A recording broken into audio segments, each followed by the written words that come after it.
बहुत समय पहले की बात है। एक ऊंचे पहाड़ों के बीच एक बाज रहता था। वह अपनी तेज उड़ान, तीखी नज़र और शक्तिशाली पंजों के लिए जाना जाता था। आसमान में उसकी उपस्थिति देखकर बाकी पक्षी भी हैरान रह जाते थे। वह बाज जंगल और आकाश का राजा था। लेकिन समय के साथ सब कुछ बदलता है। जब बाज 40 वर्ष का हुआ तो उसके शरीर में बदलाव आने लगे। उसकी चोंच मुड़ गई, जिससे वह शिकार को तोड़ नहीं पाता था।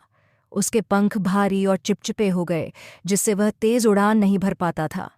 उसके पंजे कमजोर हो गए, जिससे वह शिकार को पकड़ने में असमर्थ था। अब वह पहले जैसा नहीं रहा। शिकार करना मुश्किल हो गया था। उड़ान थकाने वाली लगती थी।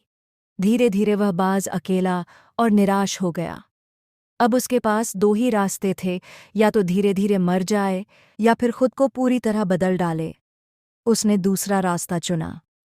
वह एक ऊंची, एकांत पहाड़ी की चोटी पर जा बैठा, जहां कोई दूसरा पक्षी या शिकारी नहीं पहुंच सकता था। वहां उसने सबसे पहले अपनी मुड़ी हुई चोंच को चट्टान पर मार मार कर तोड़ दिया। खून बहता रहा, दर्द असहनीय था, लेकिन वह रुका नहीं। वह कई दिन भूखा बैठा रहा, जब तक नई चोंच नहीं उगाई। नई चोंच आने के बाद उसने उससे अपने कमजोर पंजों को नोचकर अलग कर दिया। यह और भी दर्दनाक था, लेकिन उसने फिर भी हार नहीं मानी। जब उसके नए मजबूत पंजे आए, तब उसने अपने पुराने भारी पंखों को एक एक करके नोच डाला, ताकि नए हल्के पंख उग सकें। यह पूरी प्रक्रिया लगभग 150 दिन चली, 5 महीने तक दर्द, अकेलापन और संघर्ष। लेकिन इस पूरे समय उसने अपने आप को फिर से मजबूत बनाने का संकल्प नहीं छोड़ा। आखिरकार जब वह प्रक्रिया पूरी हुई, तो वह बाज एक बार फिर नया बन गया था। नई चोंच, नए पंजे और नए पंखों के साथ वह अब पहले से भी अधिक तेज, शक्तिशाली और आत्मविश्वास से भरा हुआ था। अब वह फिर से आकाश में ऊंचा उड़ने लगा, बादलों को चीरते हुए, सूरज की तरफ बढ़ते हुए।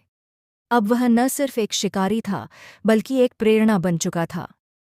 सीख: बदलाव कठिन होता है, लेकिन अगर हम जीवन में आगे बढ़ना चाहते हैं, तो हमें अपनी कमजोरियों, डर और पुरानी आदतों को छोड़ना होगा। हर दर्द, हर संघर्ष हमें नया बनने का मौका देता है।